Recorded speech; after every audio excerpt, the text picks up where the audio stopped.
One and all, a few technical difficulties there. We actually thought we were live about 4 minutes ago, and we've basically just been talking to ourselves until CD actually turned around and said, "Are you actually live?" And I said, "No." So basically, we did a whole intro and everything. It was great practice. Great practice. Right, let's start again, shall we? So basically, this evening we're going to be talking about the case of Nicola Bulley. It's going to be similar to the stream that we did back over on Sunny's channel just a while ago. But I thought we'd do it on this channel as well, just so that the chat can interact with us, ask us questions maybe, and just use this as a different format to speak about the case.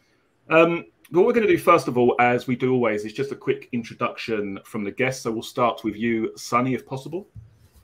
Okay, well, for the second time. Again, yeah, I'm Sunny, of course, from It's a Crime and Shame, and Aspen is running a little bit behind here, but he should be joining us as well. And so basically, we're just a voice for the voiceless, trying to bring awareness and follow cases, of course, and do it with as much honesty and integrity and being, I don't know, genuine as possible. And lots of times Alexa's on our channel, of course, as well. So. And over to you, CD. So we're doing it the second time now, but let's get it. Retired law enforcement from New York, Special Investigations Unit. Came on YouTube, I guess, about a year ago. Just saw a lot of coverage that just didn't have the breakdown that it should be of many cases, especially Delphi, where I started. So came here to give the facts and help break down cases, so it's easier to digest. And over to you, Alexa. Hi, I'm sorry. I'm just going to start with this. I'm a little laggy again. So if I go quiet, I'll mute and I'll come back. So I apologize. So anyways, for those that don't know me, I am Alexa. I am a former crime and intelligence behavioral analyst. I worked crime scenes. I did profiling. I have done analysis. I also do graphology, which is the handwriting analysis, and also body language. And that's about it. Lovely. Right, I'll just give a quick shout out to a few people before we kick off with tonight's live stream. Massive thanks to Essex True Crime, one of the moderators. Thanks for being here. Lenny Russell, another fellow moderator. Thank you for joining us this evening. Larry Jimbob, long-time legend of the channel. Callie M, KR, Where's Nina? Miss Dog Lover, I believe you're a watcher over on your channel. Is that right, Sunny? Miss Dog Lover? Yes. There's a bunch. Miss Dog Lover, Mustang, Callie's here. It's a bunch. Aspen says he's in the back room. Oh, he's here. Hang on. Let me just scroll down. Bear with me. Oh, there he is. There he is. Poor sod. Let's add him in, shall we? Oh, 5 p.m. Eastern time. Right. You almost made me not be here. I apologize. I said 9 p.m., not 9 a.m. I apologize. Right, so I guess the intro that you did, Sunny, pretty much covers Aspen as well, doesn't it? For it's a crime and shame. Yeah. What I wanted to start with is I really wanted to try and go back to the basics, really, and just give my own interpretation of my earliest thoughts of this case when it hit the news. And as I stated back on your stream, Sunny, I think it wasn't until the first sort of maybe 3 or 4 days, during that time period, I kind of expected maybe, the police know what they're talking about here. She's going to be found in the river at some stage. So I didn't really pay that much attention to this case, particularly early on. But I think it was when I started looking at listening to the press conferences and hearing, we believe that she's in the river. And then reporters would ask questions such as, is there actually any evidence of that? And they would say, well, no, but it's our working hypothesis that she's in the river.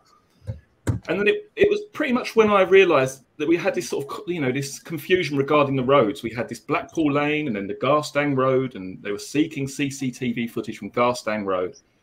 And I just thought to myself, I sort of went back and looked at how this case had been treated from the very early stages, the fact that it hadn't been sealed off. They hadn't really covered all their bases, it would appear, in terms of sealing it off just in case there was any kind of criminality or third-party involvement. And I started to get a little bit concerned because I thought to myself, well, if you start out in that direction and you don't seal off that crime scene, then really you're only able really then to follow one particular path. You can't then 24 or 48 hours later turn around and say, we believe there could be third-party involvement here, because the natural question then is, well, why didn't you seal it off? Why didn't you gather any evidence? Now, I don't know what evidence was gathered from there, but the only bit of information I heard was from Lancashire Police's Twitter, which said, we did some evidence gathering around the bench. Now, I don't know what that means, whether it means picking up the phone and lead, or whether they actually did any kind of forensic gathering at all. But I think, as I say, what concerned me is that they sent themselves down a very narrow path during the earlier stages, a path really they couldn't then turn back from. I think that was my biggest concern. Yeah. A lot of mistakes, you know, and they're not going to own them. That's the problem. What happens in that situation, though, CD? Let's just say they've got there, then maybe they've had I guess the way I perceive it in my mind is that they had a phone call and said, you know, my partner's missing, she's been unwell, there was a visit to the house a few weeks ago, it's been put in their mind somewhere that she's unwell, this, that, and the other. Yeah. And they've got there and thought, okay, she's thrown herself into the river, or she's fallen in, one or the other.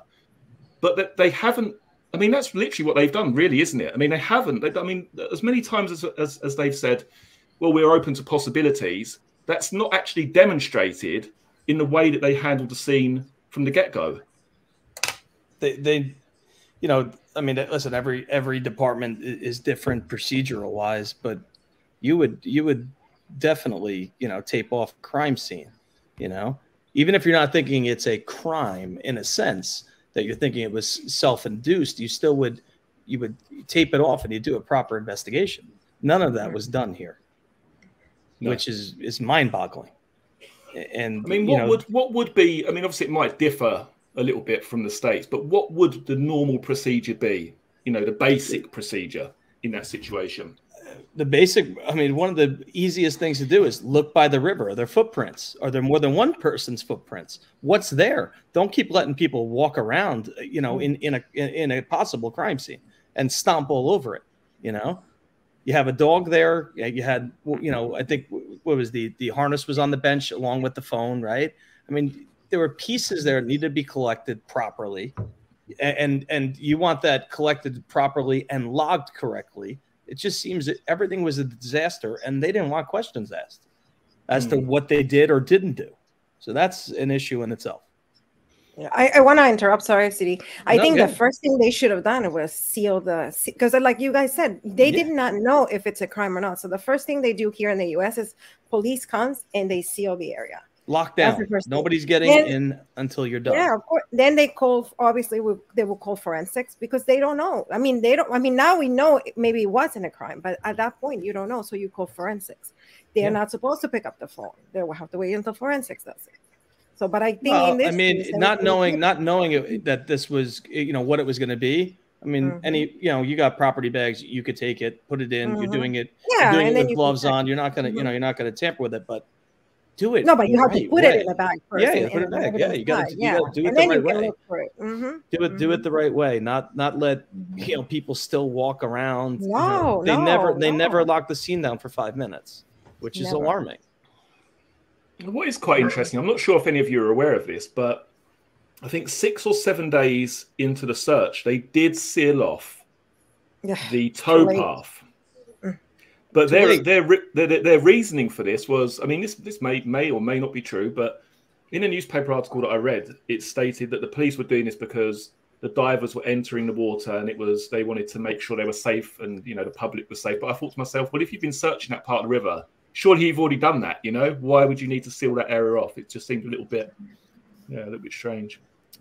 I mean, that's strange, strange, right? People at that point were complaining that it wasn't sealed, and I think they just wanted to quiet people. I think sealing it off while people are in the water, that makes no sense. Yeah, you need the close it off. You feel she went in a certain spot. That's where you start, you know. And if they felt she was in the water immediately, you should have divers in the water immediately too. So let's then look at this from a different perspective. Then let's, you know, CD, what would have sent them to that path then? What would have sent them down that path of, we believe she's in the river? Would it have been some sort of phone call or hearing, oh, you know, my partner's being depressed or something like that? That's what it is. You know, we don't know exactly what took place a few weeks before and what was said and documented, but that had a lot to do with the way they handled it from the onset. You know, drinking. I think, there's alcohol's involved, right? She, had a little issue with alcohol possibly. So that plays into it. There's all aspects of it, but being honest with you, this wouldn't happen in New York. It would have been sealed off from the beginning. Not saying that they would have found her body immediately, but it just would have been handled much differently. I think in the vast majority of cases over here, it would. I think that's why why this case is still being talked about now, because it seems so. And I think I mentioned this in one of the videos I made before she was found. I said it's almost like this case is working backwards. It's like they're going from the end to the start almost. It seemed really weird. Pretty much, right? Yeah, and it even seemed weird to citizens over here. Like something wasn't normal about this. The way it was being investigated, there was something not quite right there with how it was all coming together, and then the timeline of it all. It just seemed, very, very, very, very strange. Sonny, I know that you put out a video recently, didn't you? Was it viewers' questions or something like that? Or viewers' discussion? Yeah, I put out a few. Really, it's just really. There's only so many theories that could have possibly happened. Either she went into the water by accident, and it was an accident, or she took her own life, or it was some sort of third-party involvement.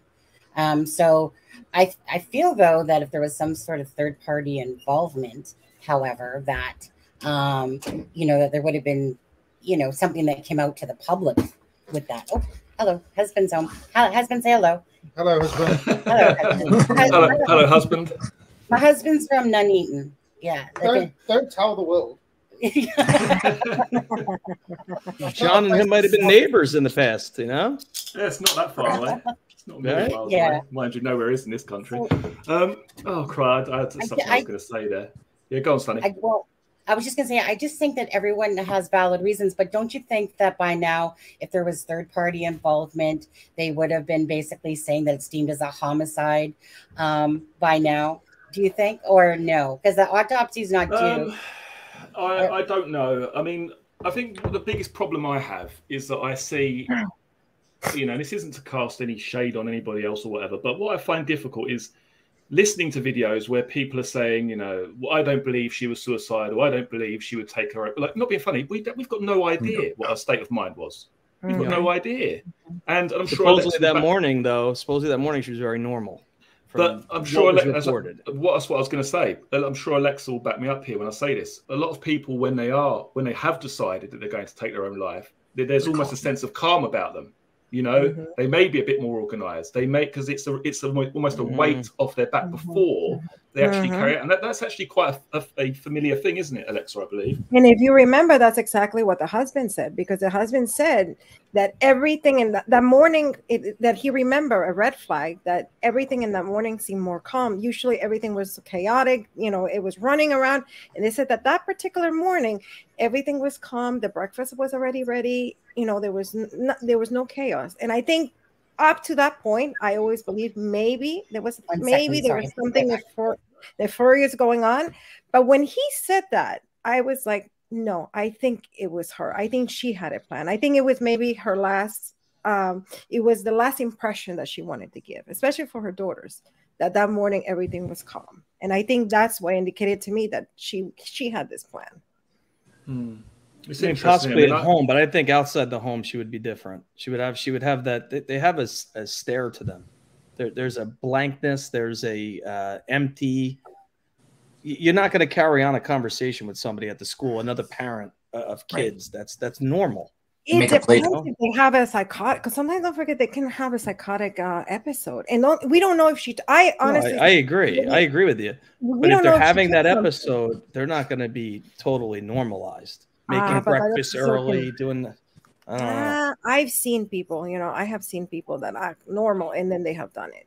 It's almost that everybody acts differently. And I know what you're saying, but I think people, especially coming from a mom perspective, I think, she might wanted to show that last face to her daughters, because that's going to be, that morning is going to be engraved in the daughter's mind for the rest of their lives, because that's the last time they saw their mom. Yeah, I mean, normalized at home, but I don't think outside the house. There's only so long you could put that act on. But They also, have we that. don't know how well somebody, because you can see me here, and and some people are good actors, and they can be there's nothing going on, but you don't know what's going on behind closed doors. No, And we 100% don't agree know, with you. and we don't know how well those people that spoke to her know her. You know what I mean? And on top of that, Mhm. to drown yourself is very hard. That is hard. Very, That I very agree. hard. That was going to be my point. I've only had one. I've only had one, and that was inside a hospital. And Yeah, go on, Adam. I think there was extra medication involved. She was able to put her feet against the door to hold herself up and allow nobody to come in while she submerged herself in a tub. But it is very hard to do that to yourself. Very. Yeah. So there had to be something else involved to assist that. Maybe medication. Yeah. Maybe she took something.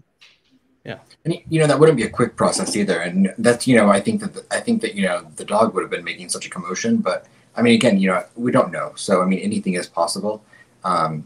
Every time I think about the unaliving herself, though, I find a reason to tell myself that it doesn't sound practical. So hard. But very hard. We should know with the postmortem. Yeah. Oh, absolutely. Mhm. I mean, was there water in her lungs? I mean, that's Exactly. so important. Was she alive when she hit that water? That's what that's going to tell you. And going back to what Sonny said, I think by now, if the coroner or the pathologist, I apologize, if the pathologist deemed and thought that this was a homicide, he would have said it by now. They would have said, "Hey, we found this," and they would have said it to the police, and they would have changed it. So, I think by now we would have heard something, because they would change it to an investigation. And so far, we haven't heard that. So that leads me to believe that it wasn't. Or it's not, at least they don't think it's a homicide. They're probably right now waiting on toxicology, because I know toxicology does take a while. Yeah, and I just want to make it clear, because I know some people are going to listen to this, they're going to think, oh, they're going down this path where she was suicidal. I think, at the end of the day, it's important to offer a balanced viewpoint, Look at both sides of the situation. We don't know what her state of mind was. We have absolutely no idea. For people to create content and say, I've heard from X, Y, and Z, and I don't believe she would ever, we don't know her. We've got absolutely no connection with this individual.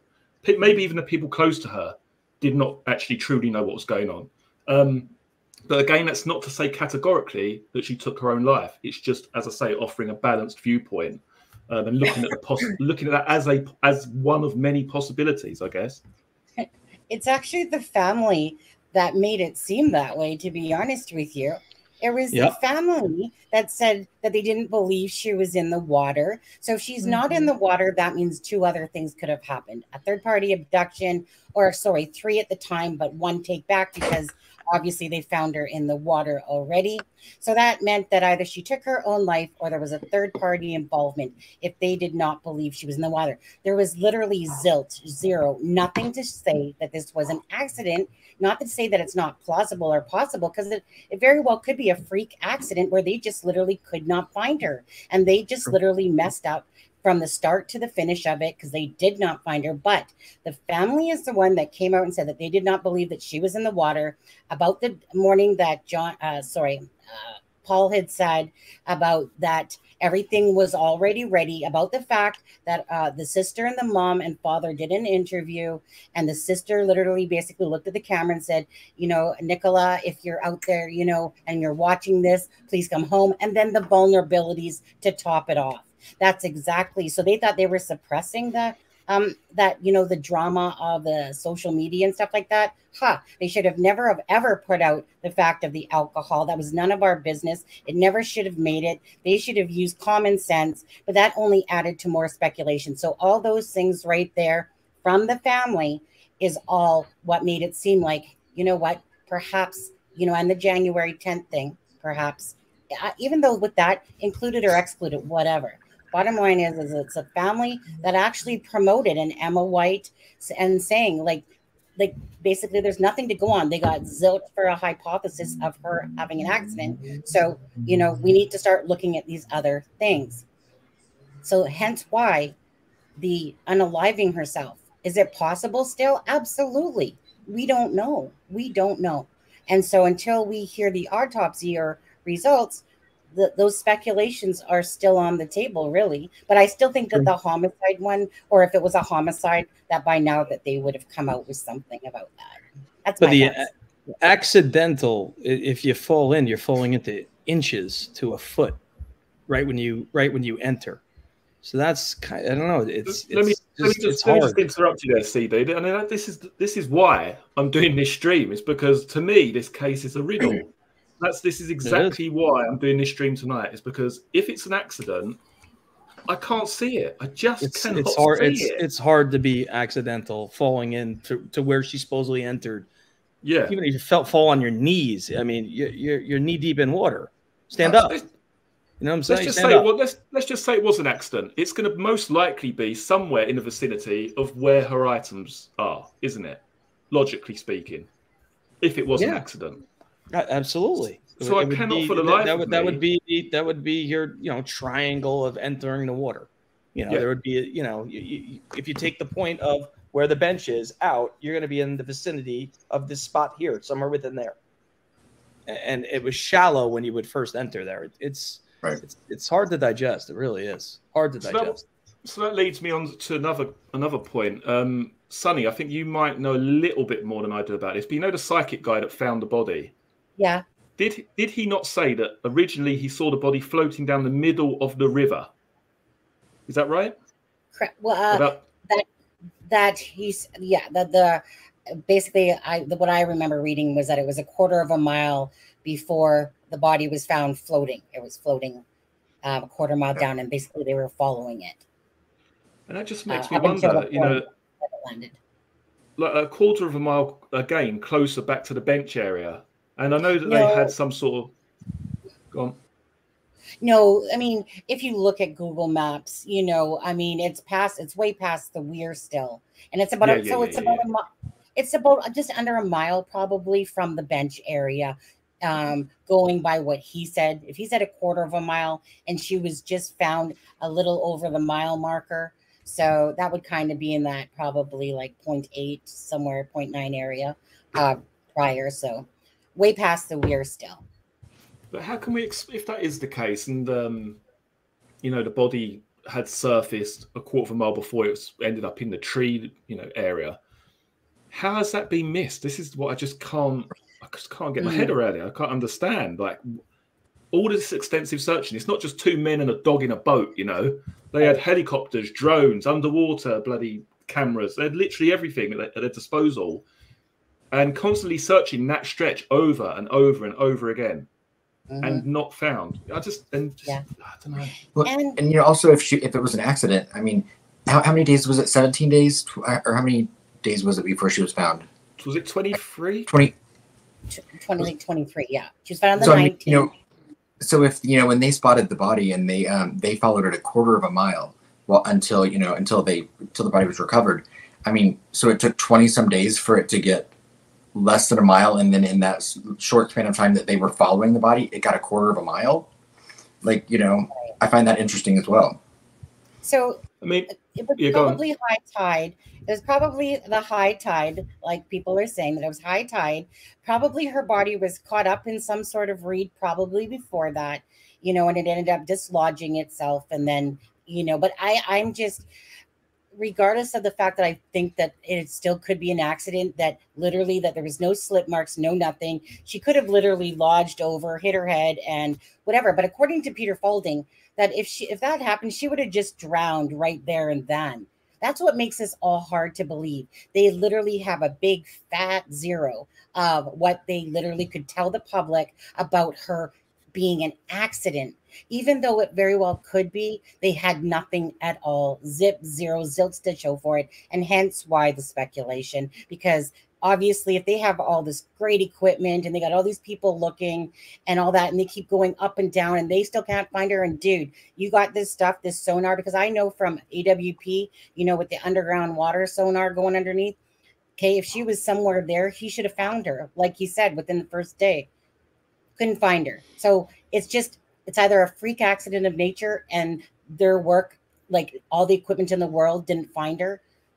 And it could have just simply be that what the simplest answer is happened in a sense, but there was nothing to show for it. And that's what makes it hard to believe.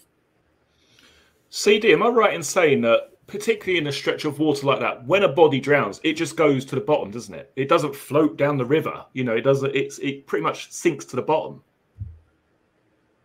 You're muted. You're mute. There you go. You're muted. There we go. Over time, you're going to sink, but then you're going to absorb that water and you're going to start to bloat and float. Mm. So, yeah, I mean, you're going to start off at the bottom, but then eventually, you know, everything's going to, it's disgusting. I don't really want to get too far into it. Had many floaters in my career. But yeah, you start down and then you're going to eventually float. They said about 2 to 3 days. Say it again, Sonny. They said when I was reading up on it, it was about 2 to 3 days. After 2 to 3 days, then a body should start floating. Once all like the air, they said that your butt basically starts floating first. Well, that's how gases and everything else too. Yeah, you know? But from what I was reading, they said, unless you guys disagree in chat, but from what I was reading, it was 2 to 3 days that then the body should start floating from the gases, and then at some point it will actually sink again, and then fill up with the gas again. It was very interesting. It depends. It depends on the water temperature. There's so many factors that depend. The current, I mean, the only real change in the weather. I mean, there was. Alexa, I think you're muted. Yeah, sorry. No, I was gonna say, yeah, sorry. I also think it also depends on the medication. If you take any medications or if you had any health conditions, that the gases will build up more in your body. Because I have seen people that they decompose or they basically explode really quickly. So it all depends on your chemistry. It's disgusting. It's just disgusting. Yeah, sorry, I apologize. Yeah. No, it's not. Just, I mean, it's facts. It's what happens. Yeah. But it's just not a good sight. No, the floaters. Yeah, plenty of floaters in my day. Yeah. What's so the most terrible? What's the most common? I guess not theory, but I know that you put, as I said, Sonny, some videos regarding viewers' questions and viewers' discussion. What's the most commonly spoken about aspect of this case from the viewers that you've had watching your channel? Third party. Most people think that something that's to do with Paul or that the caravan and third party involvement. That's I think more people think that than anything else. From what I've noticed. And to be honest, I don't know. I know obviously we've got this inquest in June. And I know some of you have said, well, surely they would have found out something by now. But I think they were waiting for the availability of a Home Office pathologist. And I don't actually know how long that takes. It may be that it hasn't been done yet, possibly. Well, they want every report back. They want everything back. They want every test back before they're going to say anything. They want complete and closed so they could say, this is what it is. The coroner's going to say what the cause of death is. But it'll all come out together. They want to know what the alcohol, if there's alcohol in the body, what drugs were in the body, anything possible is going to, kind of like Gabby Petito's case. How long did that take after they found her body? It was like 8 weeks, wasn't it? It was a while after. Yeah. Mm-hmm. It also depends how busy they are too, because don't forget that they do other autopsies for other. So it depends how backed up they are too, and how many pathologists they have. Usually, it's just one, so it takes a while. And as I was saying earlier, I think what concerned me, going back to the press conference. Going back to the press conferences with the police, I've never had this in a press conference before when they're talking about what they had and the CCTV, and I just can't get this out of my head. The way that they said, who was it? It was the Rebecca Smith lady, the last press conference, and she said, "We've been very fortunate in this case because we've got a lot of areas covered by CCTV." And at this point in time, I already knew the areas where they needed the CCTV. And she starts talking about, we've got Rowan Water covered, we've got Allotment Lane, all these areas that you'd never expect to see her in the first place. And I couldn't understand for the life of me why they were saying that this was some sort of revelation. How could they have been lucky? They would have been better off saying, actually, we've been very unfortunate in this case that we don't have CCTV on the one place that we needed it, which would be on the start and exit point of Nicola Bulley's Walk. But why would they do the opposite, though, and say, we've been very fortunate, and we've got CCTV in completely irrelevant places. It just doesn't make any sense. Well, there was an air of, I think, arrogance to their investigation all along from the very start. Yeah. And they don't want criticism or questions that make them have to give anything important. You know, they want to shun you off and shut you up. I guess the only way I can rationalize it in my own mind is that they're just by saying stuff like that, it's almost justifying their own hypothesis in a way. You know, absolutely. We've got CCTV here. We haven't seen her on this camera. We haven't seen her there, so we're confident she hasn't left the area. But they really fail to mention that they don't have CCTV in the one place that would have seen her start and finish the walk. So it's kind of, I guess, as I say, yes, it's almost bolstering their own idea, isn't it? I suppose by saying that.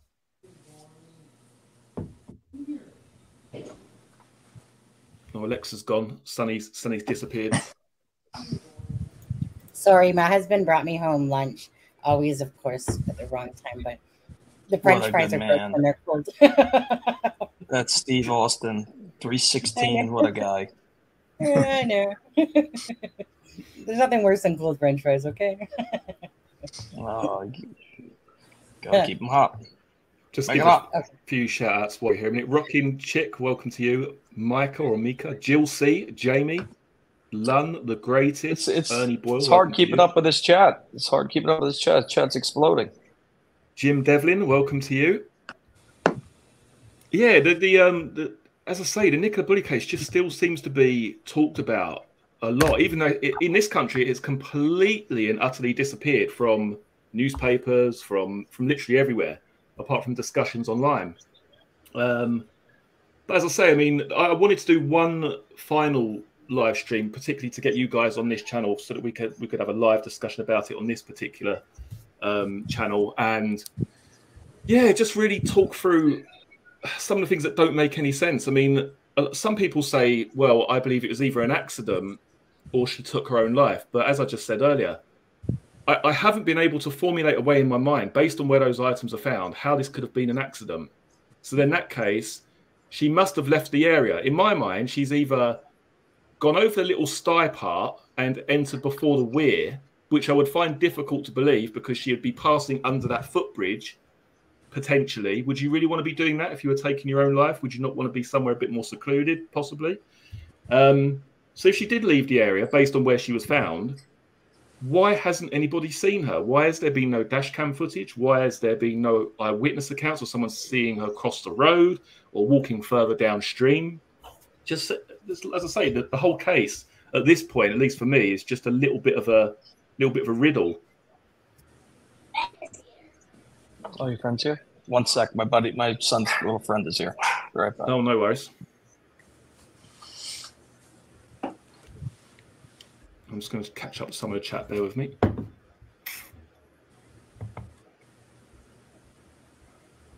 What was...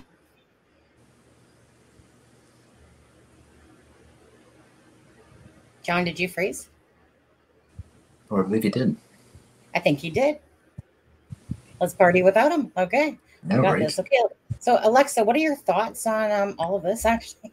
Go ahead, Alexa. Go from the start again. North American takeover. Yeah, take over, Alexa. Oh, that's great. I can't hear Alexa. Can you? She's talking. Can you hear me now? Now I can. Yes. Sorry. Oh, I'm sorry.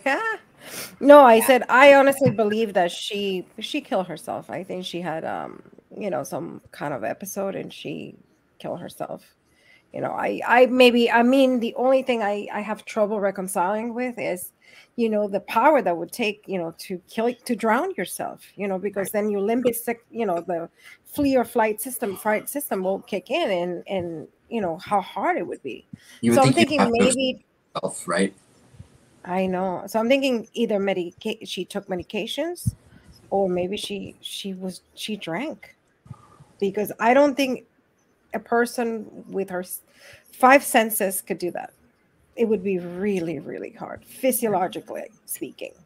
Well, and you know what else I found odd, Alexa, and you and CD would probably know, could probably answer this more, but I mean, just the fact that she kept that giant long puffer coat on. Don't you think if you were gonna kill yourself, that you would she would take off? Like, Yeah. what's the purpose if you're going to kill yourself of leaving that big puffy jacket on? Yeah. There's so many weird pieces to this. I know. There's so many weird pieces. Yeah. I mean, that's some Virginia Woolf stuff, going in the water like that. If she did it to herself, I mean, because that's not easy to kill yourself. That's why it gained so much interest from the start, is because of how strange this case is. Yeah, but nothing about it should be strange. Everything, like when you hear about it, it should be so cut and dry. You know, she went, you know, missing from this. You know, she's in the water somewhere, but then she wasn't. You know, so everything about this case, this should be simple. There's 2 different scenarios that could be, and there's not a definitive answer to any of them. I mean, for the accident side, right? Let's just say for the accident side, okay? There's literally no slip marks. There's nothing. If she would have went into the water, she probably should have just landed right within that vicinity and been found. Let's see if she even bonked her head. So every single thing would have had to have went wrong, that they couldn't find her in the water, where she simply would have perhaps drowned if she hurt herself. Like no slip marks, no dog barking that we know of. You know, no screaming. Normally, if you fall over, you'd start screaming. You would start making so there's nothing at all in, you know, like they totally missed finding her in the water and everything. That's what makes it so hard to understand that it was just simply an accident, because not one thing showed that she went in there, not a piece of article of clothing, nothing. So that's what makes that so hard to understand. It could be true. In her pocket. I mean, everything. You would, like you said, you would see at least the grass, you know, disturbance, you know, markings, everything, and they didn't find anything. Nothing. Got 0. They didn't look either. I don't even think they looked. You know, they let people walk their dogs while this was going on. You know, while they recovered the items. I mean, it's just, the whole thing is just strange. It's strange, and they don't want to take ownership for the mistakes that they made. No. And they will never do. They would rather change the street name than say we made a mistake. And arrest a YouTuber, you know. Right. Yeah, for walking the path or whatnot. Yeah. That's horrible. Dirty play all around, blaming Peter Falding for everything, basically. Curtis from Curtis Media. It just shows you more shade after more shade. They want to accept no responsibility for any of it. They did a sloppy job, simple as that. They don't own up to it. Instead, they're placing the blame elsewhere, when really they just did an absolutely shit job at containing that scene right from the get-go. And then they started having to backpedal, and then it's almost like, oh, you know what, we were right, she was in the water, you know. Whatever. Yeah, I don't know. Very arrogant, very, very arrogant. So yeah, what I don't understand is when they why did they change the street name? Didn't they remove the street name, or they did both? Oh, John's having issues now. I know, right? Actually, yeah, because there was one went this way, the black, and what's the other name of the other street? The one that they named it? Forget. Well, Garstang. Yeah. Well, the name's back now, supposedly on Google. They returned the name. No. That's what they've been saying in the chat over and over again. I don't know. John probably knows more. Didn't it already have 2 names? But it had 2 names. Went around the curve. It was like, you know, one name became the other, and they took It was Blackpool Lane. That's the one that they were supposed to look at. Blackpool Road. And then have Garst. Yeah, right, guys? Yeah, see, they're all saying Blackpool Lane is back now on Google. Did they change it? Did they change it back? Let me take a look, actually. Yeah. Chat is responsive. They are responsive here. Quick. I'm going to check it out on Google Maps, too. I added our channels in the chat. If you guys could subscribe, it's appreciated. Right. Yeah, and I'm one half of It's a Criming Shame, but I do have another on my own channel as well, which is just Aspen Connor. And we keep telling Alexa to start a channel, but she doesn't have one yet. Sorry, CD, what? You use it as a backup, right? Also to your channel, as just in case? Both, yeah, absolutely. Yeah. But I do put out, content. Yes, he does. It's saying Blackpool Lane is back when you search it. Nice. Very interesting. I mean, what was the point of changing it to begin with? I mean, would it deter anyone from? Oh, don't know. I don't know where that is now. Can't find it because it's road, not lane. It just looks shady of all things. It just right. They never should have changed it now. They should have at least wait until this is over and then change it, because now it looks like they're covering it up. Yeah. Like Simon said Garstang Road leads into Blackpool Lane. Yes. Yeah. Lenny said Alexa needs a channel. She does, yeah. We'll get her there. I'm getting there. You know what it is? I'm having trouble with the name. So I think I'm just going to keep my name and that's it. Make this my channel. Can never go wrong with your name. I mean, it's my middle name, but Alexa, the criminal profiler, sounds great. Yeah. I mean, I don't want to. Nah, I think I'm just going to keep Alexa. Or profiling Alexa. Yeah. Profiling of a crime. I like that. With Alexa. Yes, with Alexa. How amazing is that? Analysis of a crime is fine. It's doing great. I think it's a great name. It's a profiling shame. Yes, it's a profiling shame. Yeah. The little daughter from. I feel so bad for John that his internet is going haywire right now. Yeah, he's saying that he's UK restarting. thing, It's that UK thing. Yeah. Right. They don't want him talking about this case. They don't want him talking. That's what I'm telling you. They can't hit any of us, but they're striking his internet right now. Yep. It's true. I know that the day mine works, right? Anybody that's interested in this case, they strike you down. Yeah. It's unbelievable. So you can just get out your strippy pool there, and when John sees this live on replay, Rocky, you said, are you answering questions? If we can, absolutely. Sure, absolutely. Ask away, and that's why the chat's here. We're here for a good time, not a long time, eh? Yeah. Lenny, it's possible. I mean, he never. I talk to him all the time on video. I've never seen a problem like this. No, never. Talk about this case, and they strike you down. Right. All right. Oh, now then we all went quiet, dropping there. I know, right? I know. Well, because you feel bad. It's like, this is his channel. It's his show today, and we don't want to take it over. There you go. Well, go ahead, Adam. Well, I was seeing if there was Sunny. What do you think about? Do you think if she killed herself or foul play? That's from Rock and Chick, Paula. If I had to pick between the two, it might not be popular, but if I had to pick between the two, I'm gonna say that she took her own life. If I had to pick between those two. I've looked at it so many which ways but loose, and I know that they didn't have a grain of anything to give us. Well, did they? Yeah, I started thinking foul play when they couldn't find her. Then I could, then I was like, because you're just looking at all these different angles. But if I bring it down to probably what is being said to what makes sense without trying to introduce too much stuff from the outside out there, then I'm going to say she took her own life. I think that Ron's interview, and there's this whole Peggy thing, I think that's all weird. The whole, Penny thing, that's all weird how Ron's talking. And actually, like I put in my videos, okay? So basically Penny's gone home, and she's calling the vet, and she's calling people.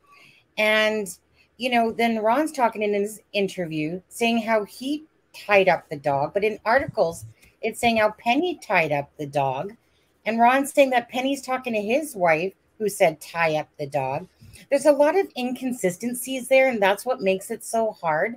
And that Christine Bowen is related to Penny from the Caravan, and who's Ron? I don't know that he's the Michael Bowen guy, but sure does look like him, even though I don't believe does look like him. He does. The nose, that's a distinct nose, and it does resemble the other. Yeah, the whole thing smells. It does. Right. There's a smell test that it's not passing, and I told John he was on this case instantly because he's in the UK. He heard about it and he was looking at it, and he sent me a bunch of stuff. And I said instantly, I just didn't like how the partner acted. I was very suspicious of him. I said, you know, seeing cases like this, was an insurance policy added? Was, you know, was insurance policies edited? That's what you need to know, because that's when things like this happen. A couple months before, there's things edited. And John, did you say something was changed insurance wise? No, I think the point I was making in the stream that we did on Sunny's channel was that I looked back on her Nicola Bulley's work Facebook page, because she had a social page for herself and also a work page, and she did mention about life insurance. So that told me that she had at least some knowledge of life insurance. And my thinking behind that is that although they pay out for people that take their own lives in this country, they do pay out if you take your own life. Yeah. My thought was maybe she left the stuff on the bench to make it look like an accident, so that there wouldn't. Oh yeah, there is oftentimes a 12-month delay in a payout if someone takes their own life. So if it's accidental, it's quick. Yeah, maybe if she thought, obviously this is just speculation, just one way of looking at it. If she did take her own life, maybe she left that stuff there to look like an accident, so that the payout would be quicker, because she's leaving her partner with 2 children. That's the only way that I could rationalize the items being there and this being an intentional act. Oh, I agree. I mean, I agree with you, because if it ends up being that way, she was methodical at doing what she wanted to, where she wanted to get to. If that's what it ends up being, it's just the way law enforcement's handled this. It makes me look at it in a different way, Then they have the guys that were near the path that had masks on, 2 men with masks on. What the hell was that? And how does that relate to the case? Nothing else was given further on that. Just there's so many unknowns and empty pieces that they never closed out. Maybe they closed them out on their end, but they never really gave anything further, media wise. And a lot of it is easy. They could easily be cleared up with just very simple answers. If they just give a very clear timeline of who saw what when in that field, without giving these kind of ambiguous answers and being like, well, you don't need anything more. It wouldn't lead to all the speculation. And I think with every case, the more silence there is, the more speculation it's going to lead to. Of course. Yeah. Of course. Because there was nothing to show that it was an accident to the public. Then to this day, there's still not one thing to show that it was an accident, And if your hypothesis is she's in that water the whole time, give us one reason why that she's in that water. Because maybe there is a piece of evidence they have that the public's never been made aware of. Maybe there was something on that phone that alluded to her going in, intending to go into that water. But none of us know that, Yeah. So, what made them so certain from the get-go? I also think it has to do with that January to the 10th, right. that wellness check. I think that played I think that is going to play a bigger role than we think. And I think that's why they knew because we don't know yet why they went, right? No. We don't know if the partner was there. We don't know anything, right? Sure called. He probably called. John, did you hear anything about Tracy said somebody has apparently leaked the coroner's report? It's in the chat. See anything on that? No, I haven't heard that. No, sorry, I can't see the chat at the moment. I've actually looked for it and I couldn't find it online, because I actually was wondering if someone's going to leak it. I asked her, where'd you hear that? But she hasn't typed there back was yet. somebody on TikTok. Okay, there was this stupid TikTok video where it said that someone had leaked a report. Now I don't know if this is what Tracy's talking about. Okay. That might be. Could be. And it was the stupidest thing. It was all this TikTok video said was that you guys will come to find out that she was hung up in the reeds prior to being found somewhere. Ooh. So about the autopsy reports. So at any point during that video, did you even say, like how she died or if they deemed her? No. So, shocker, we're going to find out that she was in the reeds. And I was like, really? So that was just a clickbait video, really? But anyway, so unless Tracy had seen something more about it, like what the actual official cause of death was, that they deemed it as, that would be nice to know. Refresh my memory. How long was the window because I remember the window being very small that she could have gone in that water before her phone and everything was recovered. Like she logged into that phone call at what was it 9:01? I think it's 13 minutes, wasn't it? Wasn't it from 9:20 to 9:33? The phone's on the bench at 9:20, and the phone was found at 9:33. Is that right? So that's so what again, we've been told. you know, whether it be an accident or an a suicide. She, you know, again, I hate to go back to that, like, you know, knee-length puffer jacket, but so you fall into the water, and that you're telling me she's going to sink, and that puffer jacket's going to sink, which is made to repel water. In 13 minutes, it's going to be completely submerged in water in 13 minutes to the point where no one sees her in that water. I mean, unless she literally stuffed her pockets full of rocks, like Virginia Woolf did. Supposedly it's like 30 minutes, right? Because she goes at 9:01 is when she turns the camera off, and then they say that at 9:30 was when the person kind of finally sees the phone. Yeah, from the phone. 9:01 is when she goes into the phone call with her boss, with her teamwork, whatever, the Microsoft. Yeah, but not on camera though. She wasn't. No. I said she turns her camera off. Specifically turns it off. I'm signing off. I gotta go. Yeah. Okay. I gotta go with my little guy now. Right. Take care. John, see you. you. Take care, CD. Okay, bye, CD. Yeah, I gotta go. Bye, CD. I'll see you Tuesday. Hanging. Yes. Have a good weekend. I'll be in the chat, but I gotta go. Right. See you soon. He's such a good dad. Yeah. Him for that. Such a great dad. He had done a live earlier today on Delphi as well. Yes, I forgot. I was like, he's not gonna come today, and I forgot. I know that's that's what I said. I'm like, he's not gonna come. I tried to tell him the wrong time so that he wouldn't show up. Yeah. But anyway, I apologize again, John. So correct. So 9:20 to 9:33. 9:20, they say her phone's heading back to the bench. They actually rephrased it and said it was heading back to the bench. Yeah, and then 9:30, it's 3. Yeah, I got the time from the police. Yeah, 9:33. They said that they get the. Right. Someone in the chat asked, did they call the number on the dog tag? I believe they did. Didn't one of the dog walkers call the number that was on the collar? There was a vet. The vet's office, right? That's a question I wanted to ask, because most times it's going to be your phone number that's going to be on that dog tag. It's not going to be a vet's. So we've heard it, and this is where it's confusing again, you guys, because was it the vet number? That doesn't make sense. And then I've heard that it was Nicholas on one side and Paul's on the other. But no, that's not what happened, though, right? Is that they didn't call the vet. So if Penny came across the dog, she ended up going back home, called the vet. Maybe she didn't, let's just say Penny didn't have her phone with her. Okay, so she goes back home, she calls a vet, she starts calling some other people, one obviously being her daughter-in-law, Anne Marie, who's another relation, and stuff like that, right? So the only way that Ron's story, like I said, would have made sense is if that Penny went home, Ron came trotting along, and then seeing the phone on the bench and the dog, of course, the dog not being tied up in a sense. And so, and who called the police? Was it Penny that called the police? How do they know it was her? You know, they the picture on her lock screen on the mobile. They recognize, yeah. And so how do they know her number? Did they know her? Did they know her, or did they? How do they get the number? That's the only thing. The daughter-in-law did. Oh, the daughter-in-law. Okay, that's. I always knew she called her, but I didn't know why. Okay. She was even Facebook friends, I believe, with Nicola, even though she said she didn't know her well. Yeah. Exactly. Okay, I didn't know. I always knew it was the Penny's daughter-in-law, right? Daughter-in-law, yes. Yeah. Paul said, anyone that goes there, everybody knows everybody. Right. And if somebody is out of place, then they would stick out like a sore thumb. So now it was said, and this is like I said, they've been double talking between what was said, what the police said, and what the news articles were saying, So I can't remember. So Paul had said, no, sorry, not Paul. Was it Paul? No.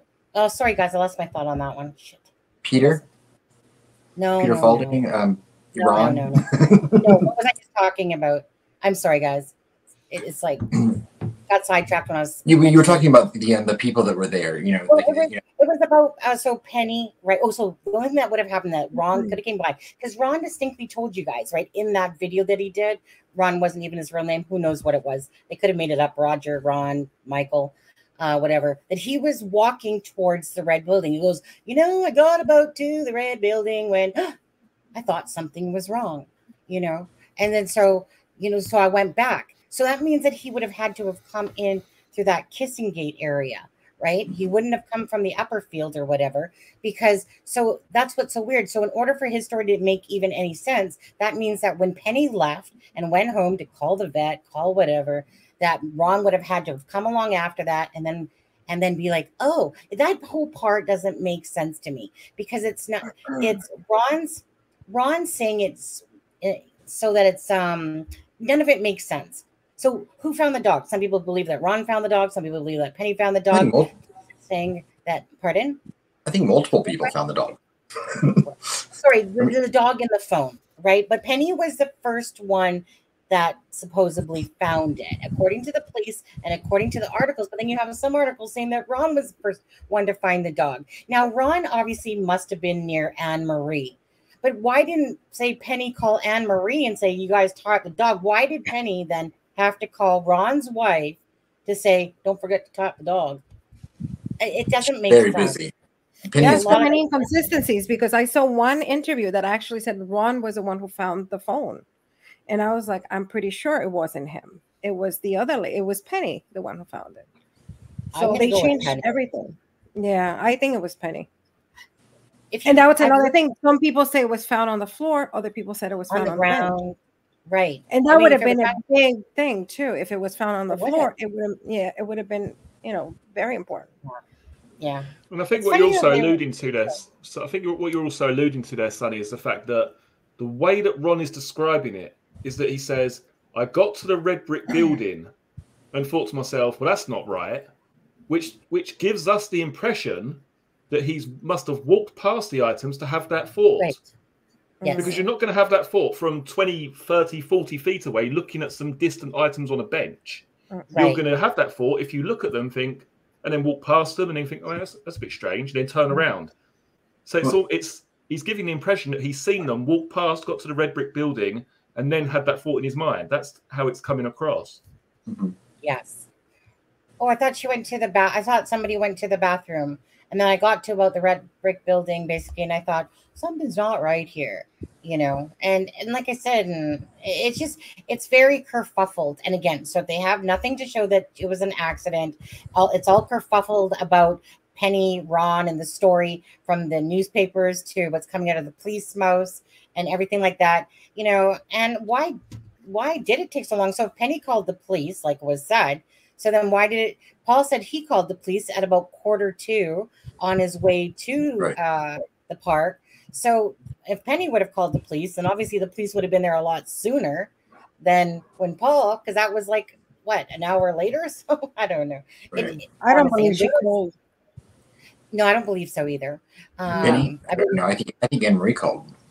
But, but I don't, I don't know how much that really actually matters. Like, unless it does, but it is confusing though, and it doesn't need to be, because it could be very easily, it would take 10 seconds for them to be like, oh, this is what happened. Right. I think CD made a good point earlier, and I think Aspen may have touched upon this as well.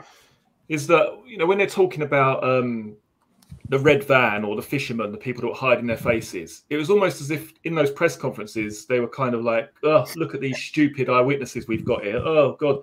There's loads of people fishing, and I see red vans every day. That's kind of the attitude that they were coming across with. So it was almost as if they were shutting down avenues. They could have, bloody hell, just say to the public, yeah, we're very helpful for your tips. We've taken a look at this red van. We're in the process of investigating this. Take it fucking seriously. Instead of ridiculing people that are just trying to pass on information. I think that got people's backs up, because it then reinforced the idea that they're going in a certain direction, and if you don't follow this direction, you're an idiot. Right. That's basically, They also ruled out her going across the river. And that wasn't covered with CCTV footage either. There were two fields, right there, that would not have been caught on camera, but they never once even, entertained the idea that she could have left that way. And if it was only 2 foot deep, she could have easily done that. And also that makes people afraid to come. Maybe somebody has a tip, and maybe people are afraid to come forward because they feel like they're going to be ridiculed too. Or their tip doesn't matter because, the police must know more than I, so exactly. This is insignificant, and it might not be. Yeah, any tip is it's wonderful. Yeah, any tip is valuable for police. Could be as stupid as you might think, but it might, it might be like like we just said, like the mobile. A lot of people say it was on the bench, but if it's on the floor, it would mean completely different. So, and that would be something small. So, right. I mean, they made a point to say how many feet that the phone moved at certain points while Nicola was in the field. So clearly they have all of that information. And what they've released was very, odd. It was basically just to fit their narrative. Mm-hmm. Someone said that the lead was never found and it's still missing. Is that accurate, guys? I don't know. I've heard lots of stuff about the lead, about whether the lead was there or it was attached to the harness and then it wasn't taken. And I've got no idea about the lead, to be honest. Nothing definitive, anyway. I would be interested to know, with them knowing, where they hypothesized she went into the water and where they found her. I wonder if they can then look at all the CCTV footage that would encompass bridges or any, areas of the water between point A and B from the time period she was missing, and see if they can see her body floating in the river during the time span of, to make sure that her body was where it should be when it was. That would be interesting to me. Yeah. I wanted, only because Angel is reminding me of what I wanted to say earlier, if you don't mind. So Paul's trying to ring Nicola's phone, okay? And he's saying that she's normally back at about, 10:15, whatever. And it's getting to about 10:30.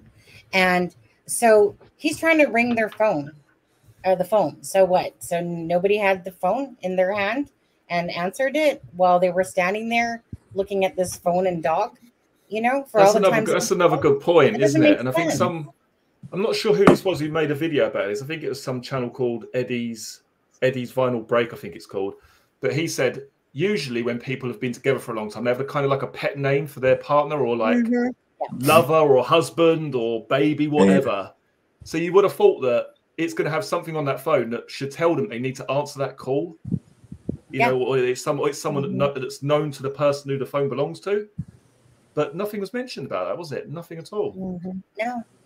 Strange, right? Like, because if Penny had found the phone and Ron had found the phone and Anne Marie's over there and Paul's trying to call because she's not there, but I mean, mind you, he is getting ready to go play whatever it was, tennis. Was it tennis? He was getting ready to go to the gym, ready to go to the gym and stuff like that. That's me that plays tennis. Yeah, that's right. He was probably going to play racquetball or pickleball. Pickleball, yeah. And can I answer something to Angel? Angel said that it doesn't matter where the phone was found. And yeah, I mean, for most of people, wouldn't mind. But somebody like us, it would matter. Because, if it's on the floor, as a criminal, as a profiler, I can be like, okay, you know what? Maybe she was taken. Because what do? The first thing they do when they abduct you is they throw your phone. So versus finding it on the bench. So that's why those any detail is important. Like Sonny said, the grass grass disturbed? Was anything found? The mobile, how was the mobile found? Was it upside? Was it like this or was it down? All those little details are the very, very first video I made, Alexa, first video on this case. First thing I said was it would be interesting to find out what condition that phone was in. Was it muddy? Was it scratched? Was it dropped there? That like I say, that is incredibly important to give an indication of what may have happened. If there's a struggle, it may well be on the floor. And you also need to ask yourselves that if someone's trying to stage a scene, because I've heard a lot of talk about, well, maybe she was taken from the upper field and then the items were brought back down to the bench. But anybody in that situation is just going to leave the items next to the river, closer to the upper field, because the river runs right by the upper field. It doesn't serve a perpetrator's purpose to bring them all the way down just to put them on the bench. You could leave them by the river on the upper field and still make it look like an accident. So, unless the person knew her, and then they would put the items, because that would be more personal. Then the items would be found, perfectly put, whatever. But yeah, I agree. Or at that point, why not throw the phone in the water? In the water, right? Or just crack it. Yeah. And they said that the phone was unlocked too. And the thing that, like, Ron had said that the phone was unlocked. But she didn't have a password, I guess. No, it was unlocked, they said. So that's how they knew. Okay. Or was it unlocked because it was still on the call? That's what I assumed, but I guess it would matter. It would depend on how she had her lock screen setting. Like, I get annoyed when my lock screen goes like off after like 30 seconds, so I turn mine to like 5 minutes. Which I know you can turn it so it never, goes on your lock screen unless you hit like, the side button if you have an iPhone. Scousemo said the police have just knocked on me door. Won't answer. All right, they'll be coming for me next. Yeah. Just slam the door back. Well, here in the US, you cannot, doesn't matter if the police knocks, you don't have to answer unless they have a warrant. I don't know how is it in the UK. I think you probably. I believe it's similar. It's similar, right? Yeah. Yeah. So you don't have to answer unless they have a warrant. You don't even have to let them in. And always remember, if a police knocks at the door and you have to answer, close the door behind you so they can't see anything, because if they find anything illegal outside, they can arrest you. So close the door behind you. This guy named Auditing Brighton, he's been cracking me up lately. I've been watching his videos, and he's always messing like with the police in a sense because he knows the laws. You guys watch Auditing Brighton? Probably you guys in the chat there. Anyways, I've been finding that I've been watching him a little bit lately. Yeah, he's really popular actually. Where do you think I got the yo from? I know, that's what I want to ask you. Because when John messages me, right, it's like, yo. And so I was watching this Auditing Britain guy, and I'm like, is that where John got the yo from? And I was going to ask you that, but I didn't want to call you out, really. And so this morning, I'm sending him a message going, yo, from Canada. Yo. Right. I think that's pretty much where I got it from. I'm just going to catch up on the chat. I never heard of him.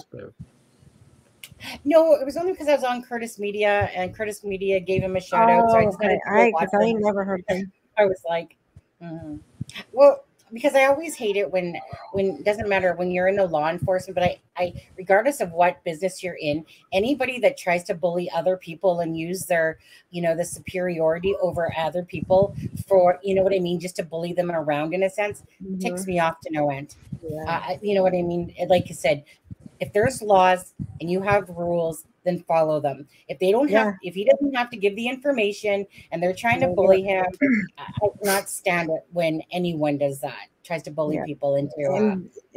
This has become crucial, especially now for the people like you guys, content creators, because a lot of people don't know that taping or recording an officer is not illegal, and a lot of people, and they will tell you turn it off because I don't want to be in camera, but it's actually not illegal. I had somebody that a friend of a friend got arrested because of that, but he's a lawyer, and he was like, wait a second, that's not illegal, you cannot. And he's like, well, I'm going to arrest you anyway. And then and then he gave them the law, but thank God he didn't get intimidated. But yeah, they do that a lot. They intimidate you. Yeah. But that the key is don't let them intimidate you. Right. And I know it's hard, but there was, according to Emma White, Derek Morris, that Nicola never brought the tennis ball anymore. That was not brought to the park that day. Yeah. She always said when she had the ball that it was like the one thing that the dog would not stop, it was relentless on, so she stopped bringing it, because if she had the tennis ball, she would spend the entire time throwing that ball back and forth. It was, as anyone with the dog understands, right? Or kids. But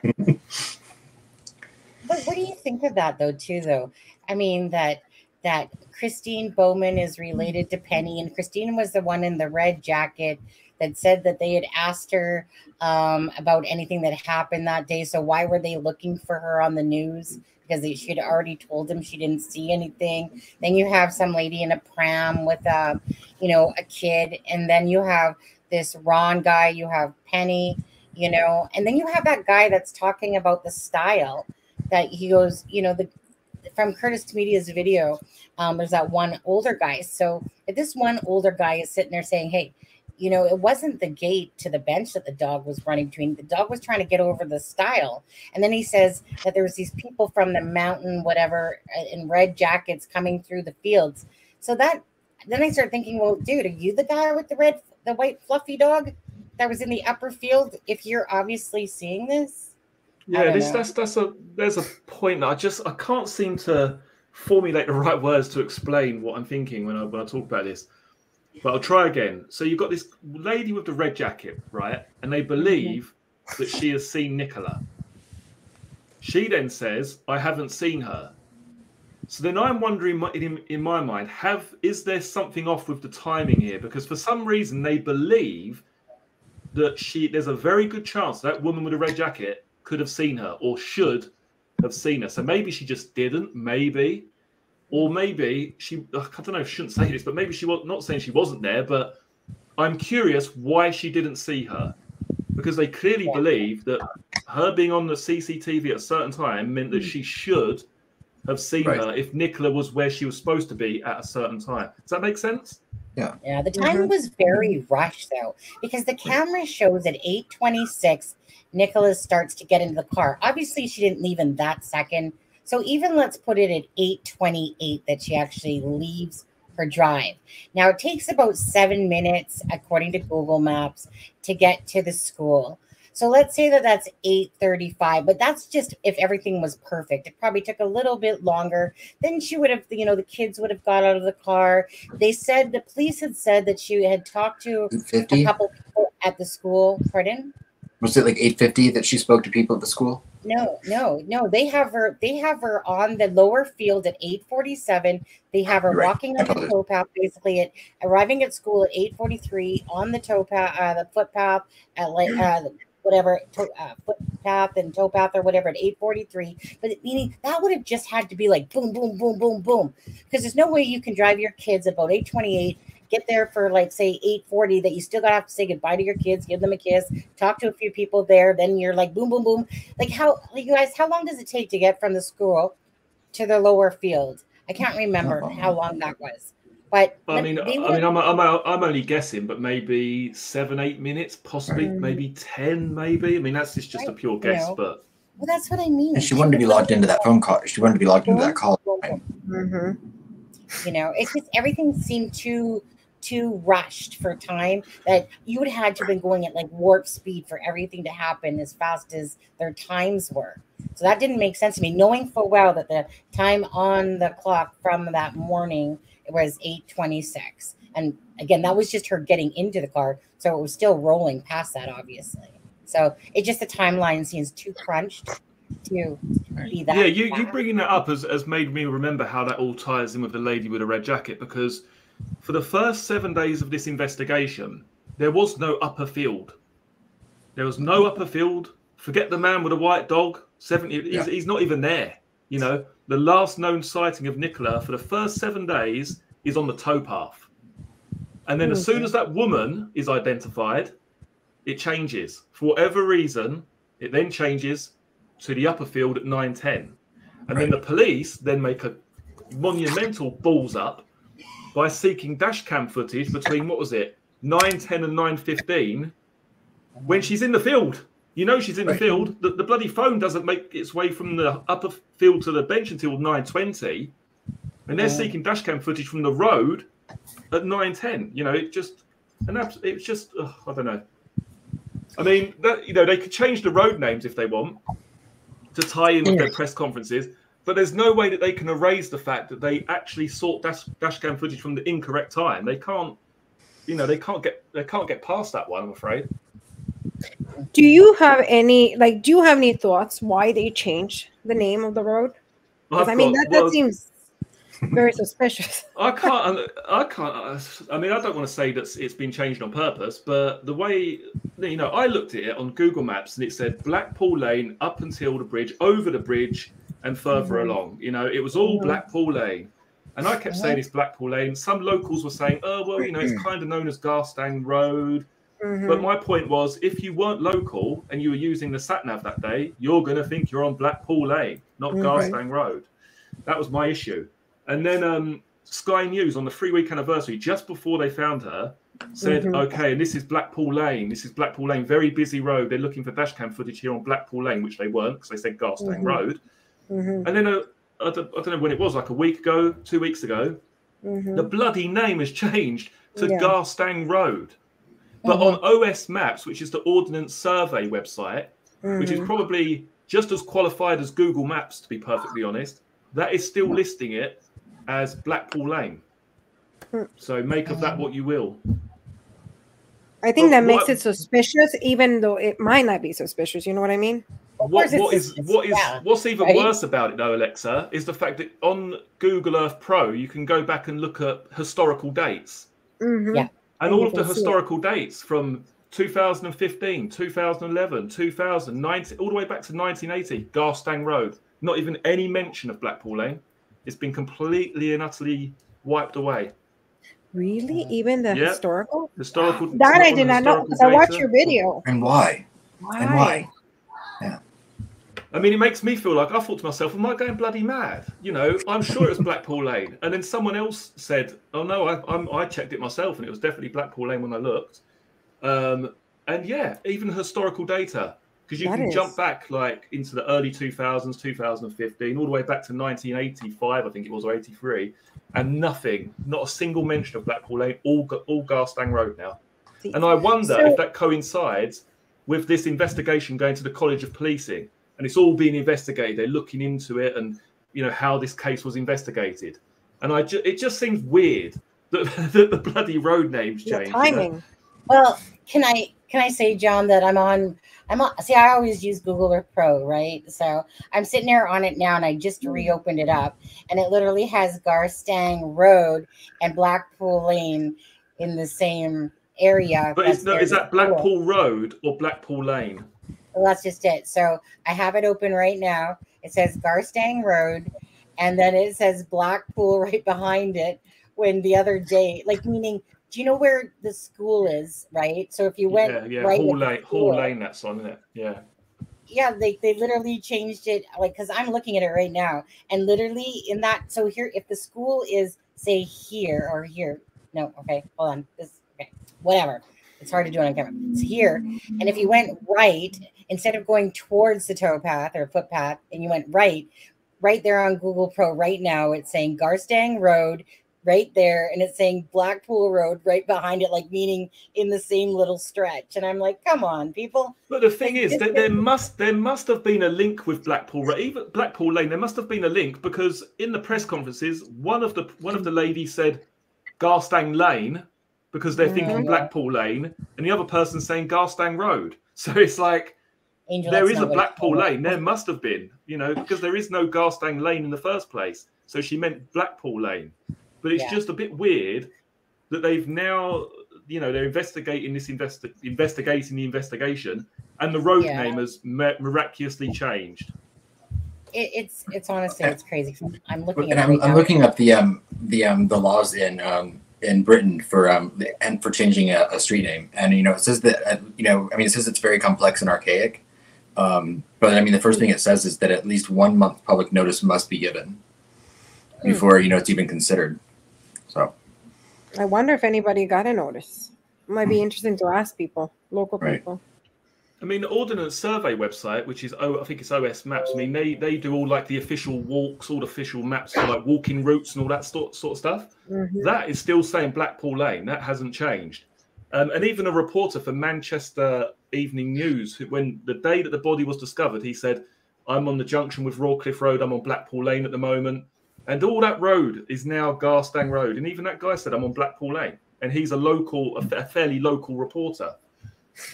So yeah, it's just a strange. I just sent you a picture on Messenger. That's exactly what I'm seeing. I just sent you a picture on Messenger that you can, and you can see exactly what I'm talking about. Let's have a look. That's not what it looked like the other day. Bloody yeah, so what you're saying is from the school up to the roundabout, when you would turn right onto what was Blackpool Lane, but if you turn left, even if you turn left now, even that is Garstang Road. Yeah, the whole thing has been completely changed. Yeah. And another thing it says that, at each end of the street, it has to be a notice has to be posted. Anyways, yeah. Oh, right. It's very strange that this has happened ever since the case. I knew we'd get into the Blackpool Lane. Yeah. The minutia of it all. Yeah, because it makes it look suspicious. Even if it might not be suspicious, it does make it seem now very suspicious. Why they changed it? Is it to cover their press conference? They made a mistake. I mean, I think all of us can agree that if they've constantly and continuously sought dash cam footage from the wrong road the entire investigation, that doesn't look good, does it? That's what I mean. think. One thing we do know that they can't change, they cannot get out of this, is that they sought dash cam footage from the time when they knew she was in the field, at the furthest point away from any road. So we know that for a fact. They can't change that. That is factual. But maybe they were looking for something else in that footage. That's a very good point. I mean, I've read maybe they were looking for someone who was entering behind her or walking onto up the towpath or a car or something like that. Do you know? It's it's an interesting point to consider. But it most certainly wouldn't have caught her on her walk if she was in the upper field at 9:10 and the phone doesn't make its way back down to the lower field and the bench until 9:20. You know, between 9:10 and 9:15, you're certainly not going to have any sightings of Nicola Bulley.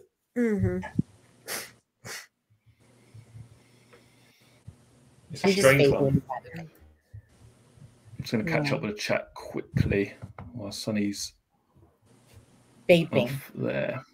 Vaping? You can vape on cam, can't you? It's not illegal. Well, I mean, I guess I could, but I don't know. It's Canada. Yeah, the Canadian, what are they called, the Mounties, or is it? I don't know what they call. Is it the Mounties or the Rockies? What are they called? Your police? The police. Well, there is the Mounties. Yeah, the Canadian. The Mounties. Yeah, the Mounties will get you. Yeah. Do you know? You know what? Do you guys want to? What are those useless random facts? Do you know that the word "a"? Because you guys, like my husband, right? Like I said, he's from Nuneaton here, but you know the word "a"? Like, okay, we say it a lot. Whatever, we say sorry too. Actually, sorry. If you look up "a," it's actually from the British. It's from you guys, and it means kind of like when you're saying sorry. Yeah. So it's actually from you guys, derived from you. But yet we use the word "a," but really it's derived from you guys. So if you guys didn't know that, there's your little fun fact for today. A. It's kind of like putting a word, like saying kind of like a sorry, supposedly. I don't know. Interesting. I know. It's one of those, those little fun facts that you have no idea where something comes from. It's kind of like bacon. The reason why Canadian bacon came around was because, again, in the U.S., there was basically, in the United UK there, someone was in a shop and basically they had this bacon and this guy from the U.S. asked, like, where was it from or whatever. And then he said that it was he called it Canadian bacon. But it's really actually not Canadian bacon. It was actually, again, from the UK because a guy was in a shop and he called it Canadian bacon. But I mean, there's a story behind it all. But anyways, so in the US so we always get this term, like people always make fun of us, right? And say, like Canadian bacon, type of thing, or maple syrup. Okay, the maple syrup we'll own. Okay, we'll own the maple syrup. How the hell can you have syrup on bacon? Is that even legal? Yeah, right. Yes, it is legal. It's very legal. Actually, they eat their poutine. I mean. Anyway, let's. What I was going to say is so we've got Nicola Bulley who drops the children off at school, and then she obviously makes her way up Hall Lane, what used to be Blackpool Lane, and then we have the eyewitnesses that see her in the field. We've had no mention of who they are, have we? Particularly the guy on the upper field. He got his wife to come forward and give a statement on his behalf. And then we have the phone arriving back at the bench at, was it 9:20? But in my issue from that point onwards is that if she has indeed entered the water voluntarily, then it hasn't been at the stage or the spot where the items are found. So what confuses me is that no one's seen her walking back down the towpath to go further downstream. No one's seen her in a car crossing the road. And it's not exactly a short walk on that towpath from the Kissing Gate back to the road.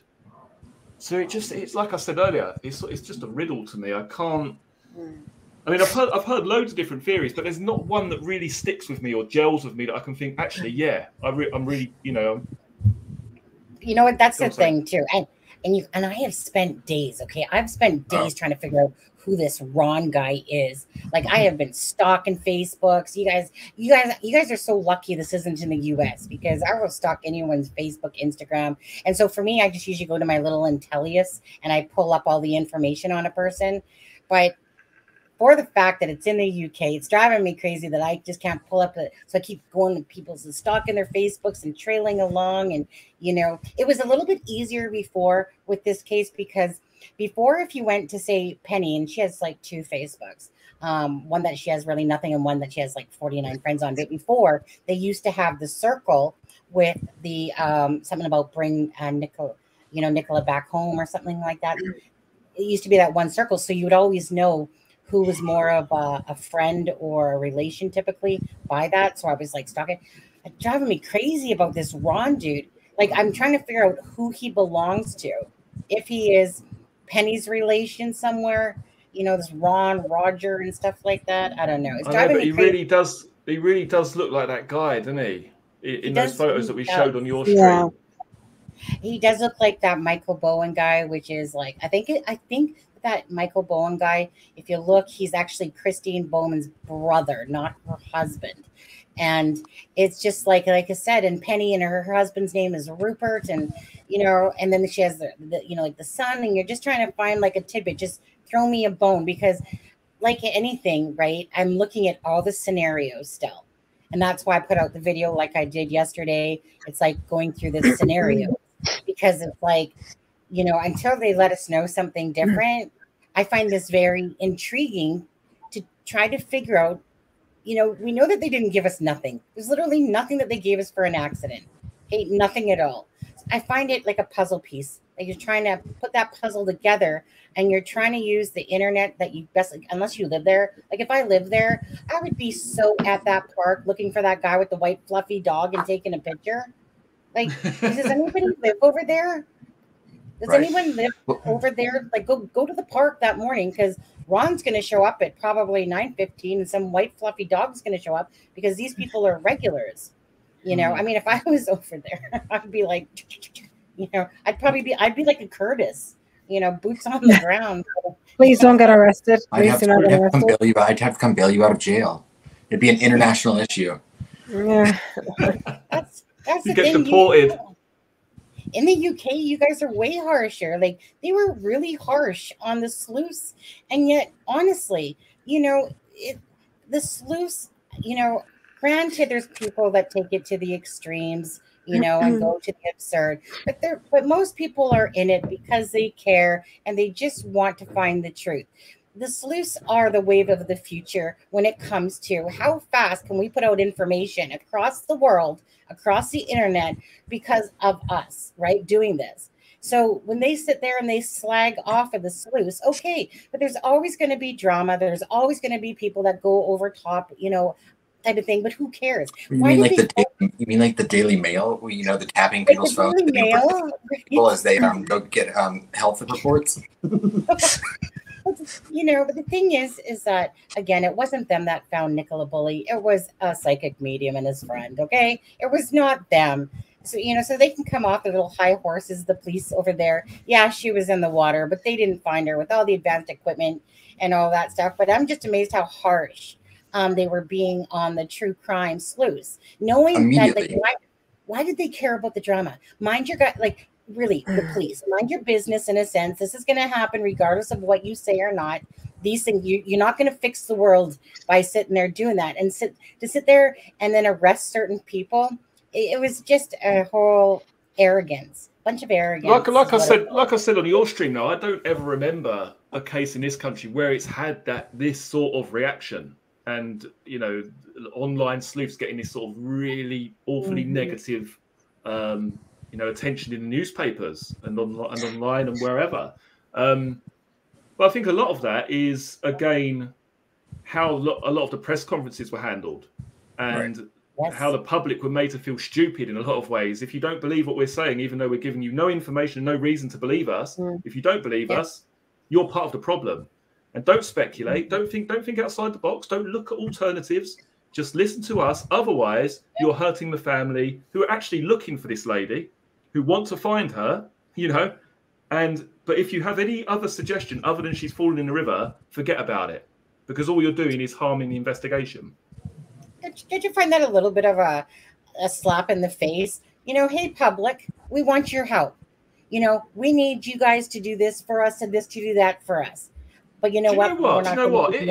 If they'd done everything down to the T, they'd sealed the crime scene off. They hadn't spent the best part of 23 days seeking dashcam footage from the wrong road the entire time. If they'd have done their job correctly, I probably would have thought, actually, they know what they're doing.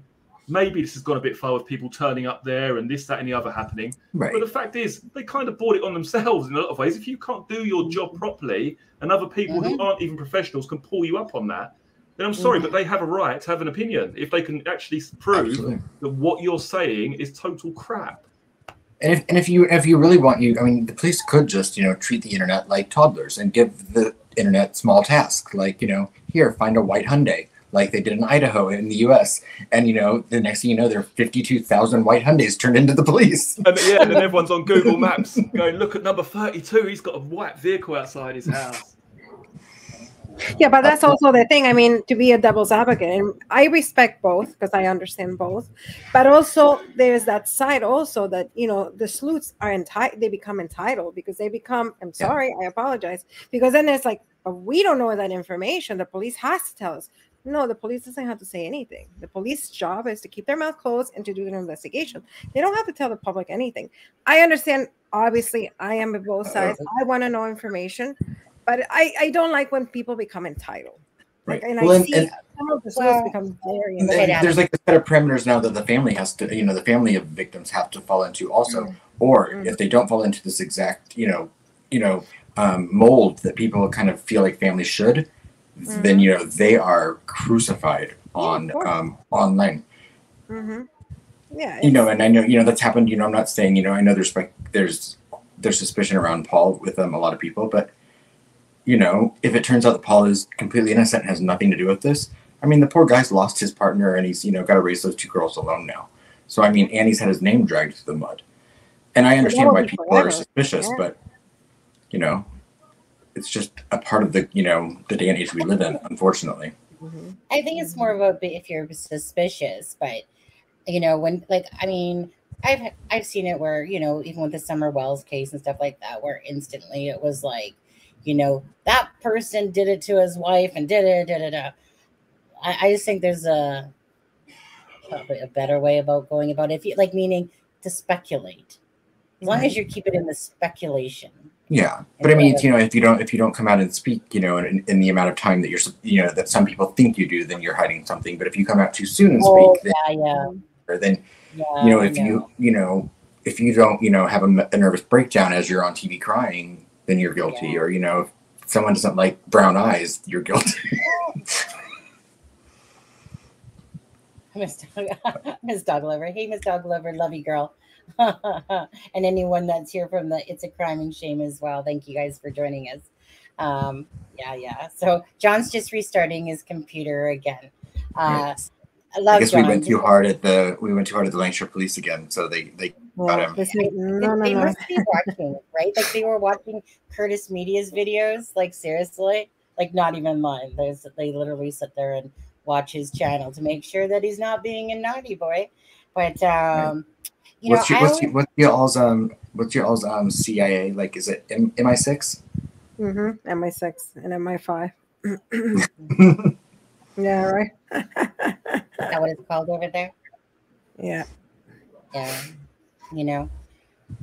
just think that, like I said, the way that the future is here is that, like I said, when you ask the public for help, and you come out and, like I said, and you want all this from the public, and you want them to, like I said, help you, assist you, send you in things, then to me, it's not so wrong that they will come back and that they should say, about the autopsy report, because you ask for everybody's help. And really, it's kind of like one hand shakes the other. When you're asking for all the help, you can't just go, okay, you know what, back off now, people. We've got all we need from you. Shut up, basically. You can't do that. Yeah, it's not, like I said, if you come out asking the public for help, then of course, and hopefully, that we will hear, exactly what was the cause of death for Nicola Bulley, for sure. Yeah. Mm-hmm. Yeah, but I'm pretty sure. It's a very intriguing. Mouse that said Marshall Farm. I was looking at their website. It's a beautiful property. I do have to say, I know that a lot of people don't like Emma White. That property is gorgeous, though. Which is Emma White's property? I've never actually been attention to her. I sent you the link. The Marsh Farm. Mm-hmm. Yeah. Oh, okay. Yeah. Apologies about that. Welcome back. Sorry, my laptop battery just completely died. It said plug it in. Did it die? I thought it would at least give me a few minutes. About 2 minutes later, it just completely died. Odd. That's what I was going to say, Sonny. You know about our next stream. So for anyone who doesn't know, I'm going to be live on Sonny's channel on a day to be confirmed at the moment. So then, if you want to work that out, is it next week, isn't it? Tuesday, right? You just have to know. Well, it was going to be Tuesday, but John says he can't because he has to get up early. So you know what? Yeah, it's either got to be Monday or Thursday. Yeah, Monday or Thursday. You know what? At the end of the day, you know what? I'm just going to ask your chat here. You know, so John follows a lot of the same cases we do. We were going to do Delphi. Do any of you guys really follow Delphi, the Delphi case and the Kagan Klein over here? I know that there's the Brian Koberger case as well, which is the Idaho 4. There's actually a lot of different cases going on, to be honest with you, but there's some really strange ones going on. There's like a plastic surgeon that one is a dentist that took out his wife with freaking poisoning and he has 6 children all because of an affair. It's crazy. If you ever want to count on anything, it's that you will not suffer any shortage of murders in the United States. You definitely will not. And some interesting. I was going to say for my channel, I think there's quite a viewer base for the Delphi stuff, so I do think that quite a few people will tune into that one when we do it. Yeah, would have thought so. Well, Kagan Klein, you guys, he was in a sense a side parallel. If nobody knows this, Kagan Klein was a side parallel to the Delphi case. His phone from the Anthony Shots fake account interacted with Libby German, who of course was one of the 2 girls that were we say the word unalive for YouTube's sake. I know that probably John doesn't care if we say the word. No, say what you want. Red rum. We'll call it red rum backwards, right? But anyways, so he was just in court yesterday pleading guilty to 25 CSAM charges. And so again, it's about the whole tie-in to Delphi and stuff like that. So you have Twinkie Boy there sitting in jail right now, who's sitting there, and he's gonna on May 18th. I know he's working. Toss him a honey bun. That guy is. Someone snuck a picture in jail or in the courtyard yesterday, because there was this. He's not suffering from any food loss. I'll tell you that. He's like 2 Winston Churchills. Right. He's not having the same problem Murdaugh is by losing weight. He's gaining weight as he's being there. But anyways, so Delphi is a huge case for us. We've spent a couple of good years on it. And that's one that we were planning on doing together, was the Delphi case, which kind of really runs in conjunction with the Kagan Klein CSAM and the Anthony Shots profile. It's again, Nicola's case is something that should have been a very basic case, that they should have simply, accident, they found her. That's not what happened. And that's why it's leading to all the speculation. So I personally don't believe that anybody's speculation is wrong, in a sense, because we still don't know what happened to her until an autopsy report comes out. So until then, why not kind of think about things and try to understand, was it an accident? Was it? That's what I was going to say. That's what I was going to say, Sonny. I mean, even if I genuinely thought that there was a 20% chance that this was an accident, I wouldn't be that interested in continuing to talk about it. It's the fact that I literally believe there is a 5% or even less than that this was an accident, that it makes me think I can't work out what's happened here. Same. Because even if she entered the water, she must have gone out of the area. She must have done, surely. And no one saw her, so yeah. You know what? I'll try to answer that question for you. There was somebody that said, "Can anyone answer?" Simon Payne said, "Can anyone confirm whether Nikki was right-handed or left-handed?" Now, besides me, is anybody else left-handed on the panel? No. Are you guys all right-handed? Right. Okay. I can use both in a pen. Okay. So for me, okay, so me being right-handed, if I was to go hold my water bottle, let's see, if I'm going to the vehicle and I'm having a water bottle, yeah, I would have it in my left hand and open the door with my right hand. And if I was closing the hatchet, I would use my left hand. Although I can use both my hands, either side, but my left is my main one. But I would hold my water bottle in my right hand if I was closing the hatchet. Then I would move it over to my left hand and open up the door. That's what I would do. So are you left-handed or right-handed, Sonny? I'm left-handed. Yes, you would use your dominant hand to close the boot. Is that what you're trying to say? Yeah. My dominant hand would be my left hand. So I think about, because we have an SUV, so I would think about how I would do it. I would, I mean, only if I was doing something weird would I use my right hand. But no, typical, I would go for my left hand. I'd put my water bottle into my left hand and then open up the door with my right hand to the car passenger side. So that's how I would do it. So other than that, I don't know what else to say, because we only have the footage really of, Nicola closing the hatchet and then getting into her vehicle. Yeah. Okay, yeah, it's a strange one. I guess we're gonna have to arrange the Delphi one, aren't we, for a date? Are you going to be on that one, Alexa? Of course she is. Come on, yes. I think so. She's a standing invitation. Yeah. On there, we might even invite Lewis if it's Delphi. Make it 6 of us. Make it nice. There's 4 of us here. CD might want to join if he's not busy as well. We'll call it a super panel. Super panel. Yeah. I don't think I've ever met Lewis, have I? No, I don't think you have. Lewis is actually very knowledgeable about the Delphi case himself. There's always, what I love is debates. I love debates, and that's why when people want to have their opinions, again, as long as you're not leaving like rude comments in the comment section and you're just kind of like putting your opinion out there, I don't really care what opinion you have. It could be that the sky is, black and green and purple, for all I care, as long as it's very respectfully left as a message on the video. Because we're not here to try to hurt each other. We're trying to, like I said, care about cases and stuff like that. So anyone has the right to their opinion. Whether it's right or wrong, it doesn't matter. I think you raised a good point there, because I was going to speak about this earlier before my laptop died. But I think one of the things that I've learned with having a true crime channel is that people, by and large, don't like to be told what to think or feel. They like to be able to have their own space to interpret things in their own way. And I think a lot of this case with Nicola Bulley, and particularly in how the police handled it, it took the ability for the public to have an opinion. And people don't like that. People don't like being told what to think and feel when there is no evidence to back up what they're actually stating. Do you know what I mean? And, with the videos that I create, I try and give a balanced viewpoint. Even if I believe that something may have happened, I also say this is a possibility, but if we look at this from another, perspective, blah, blah, blah. Because people like that. They like to look at different avenues. They don't like to be railroaded into a certain idea, do you know? Mm-hmm. Exactly. And I think that's what we had with this case. We had, she's fallen in the river. Have you got any evidence of that? No. And then that's what people didn't like.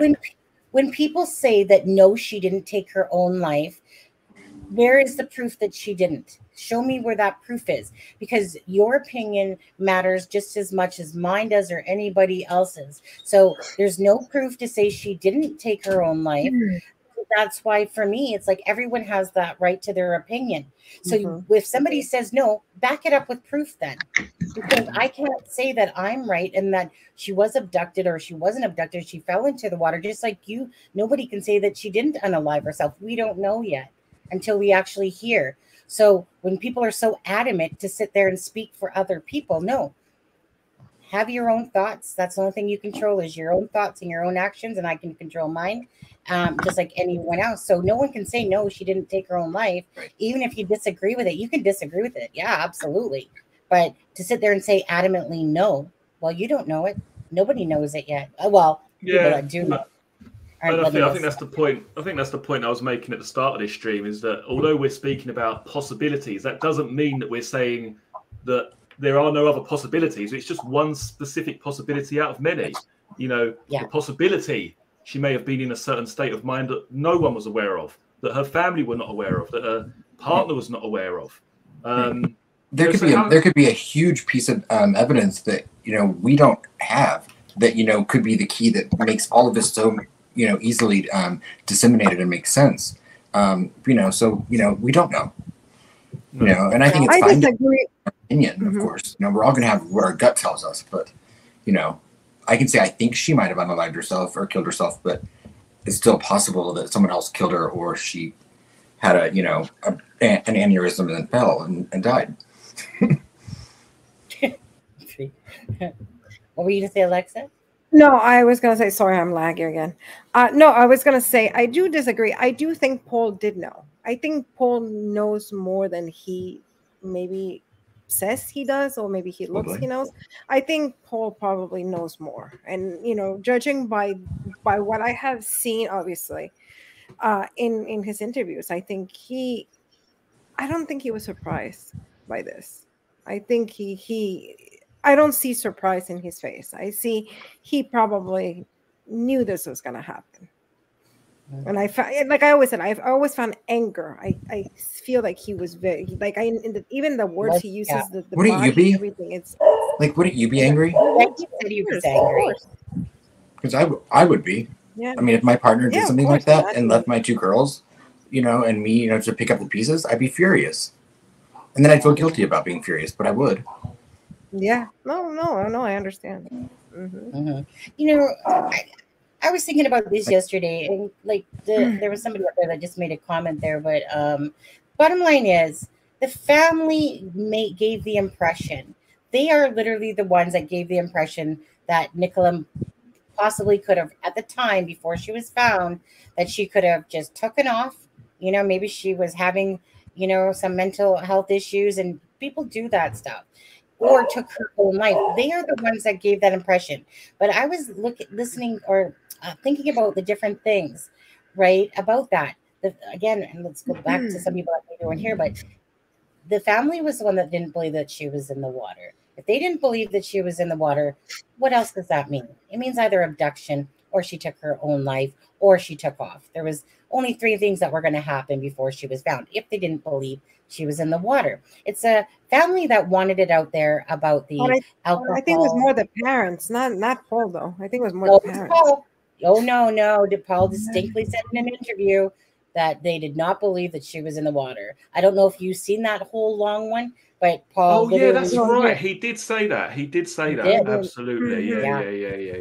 Yeah. Was that the one where he was on the couch? Yeah. Yes. Yeah. But he distinctly said that we do not believe that she's in the water, you know, and again, because they haven't found anything. They haven't gave them any substance to say that it was just an accident. So if they can't find her, and like someone just said up on the chat, if they didn't find her even within an hour, which they should have, according to all these experts, Paul saying that or Peter saying that that's where she should have been found, like right there in the area. So if they literally have nothing, there's only a couple other explanations to go back to, right? So it's a family that put that out there. So if you look at each of the different things, okay, so the police have some witnesses that are saying that they're for sure that it's Nicola that's in the field at this time, at school at this time. You know, we seen her, and that's why we can come up with this window. But if you look at what the family said, and the family sitting there saying, Nicola, if you're watching this, please, you know, basically like nothing's so bad. Basically, just, you know, if you're watching this, come back home, you know, and they're the ones believing she's not in the water. They're the ones that are talking about the alcohol and the January 10th thing and all that. So they're the ones that gave that impression. So for all these people that are going, no, she didn't unalive herself. Remember the morning of the breakfast, everything was more chaotic, but that morning it wasn't. No, so less chaotic. Yeah. If you piece all that stuff together, there's a lot more things to put towards that than there is that it was just an accident. Because at least you have the family saying these things. You even have Emma White. So it's not one of those things that people are just going, oh yeah, I think she just took her life. It's because those things that were all said. And so that to me is by their words, their mouths, hence why it's definitely a possibility. It's not a certain zero, it's a possibility. like anybody else's theories. Yeah, but also about- sometimes don't forget that that family can be in denial too. You know, that they would say, my daughter would never do that. And then the daughter's Right. breaking, Absolutely. doing everything behind. So, I mean, Paul, yes, you're right. He did say it in that interview. That interview, I remember seeing it back and forth.